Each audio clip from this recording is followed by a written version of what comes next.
नमस्कार मंडळी, मी गीता. अस्सल खानदेशी मेजवानी या युट्यूब चॅनलवर आपले स्वागत आहे. आज आपण बनवणार आहोत भन्नाट असे कारल्याची भाजी.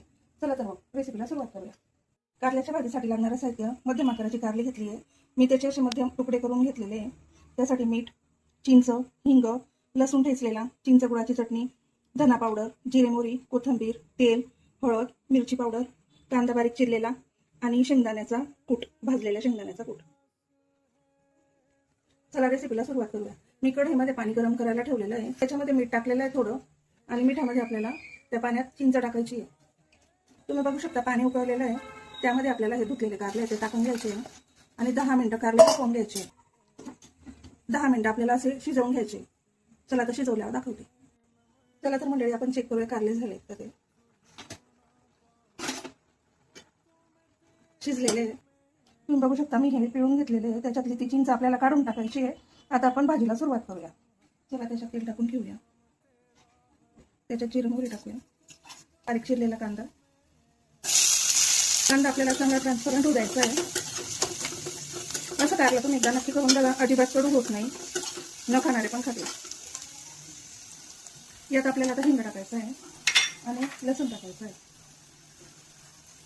कांदा परतून झालेला आहे. त्याच्यामध्ये आपल्याला मिरची पावडर टाकायची आहे. 1 चमचा मिरची पावडर, थोडीशी हळद, अर्धा चमचा धना पावडर. तुम्ही बघू शकता आपल्याला तेल चांगलं सुटलेलं आहे. आता त्याच्यात आता कारले टाकून घ्यायचे. मसाल्यामध्ये आपल्याला कारला चांगलं परतवून घ्यायचं आहे 1, 2 ते 3 मिनिटं. आता त्यामध्ये आपल्याला मीठ टाकून घ्यायचं आहे. मीठ आपण कारला शिजताना पण टाकलेलं होतं, त्यामुळे आता एकदम बेतानीच टाकायचं आहे मीठ. चिंच गुळाची चटणी कालवून घ्यायचं आहे. 1-5 मिनिटं हे होऊ द्यायचं झाकण ठेवून. झाकण ठेवते मी त्यावर. नंतर आपण भाजलेल्या शेंगदाण्याचं कूट टाकायचं आहे. झाकण ठेवून घेते. 5 मिनिटानंतर बघूया त्याला आपण भाजी झाली का बघूया. तुम्ही बघू शकता किती छान दिसते. याच्यात आता आपल्याला शेंगदाण्याचं कूट टाकायचं आहे. शेंगदाण्याचं कूट टाकून चाळून घ्यायची. बरं थोडी कोथिंबीर टाकायची.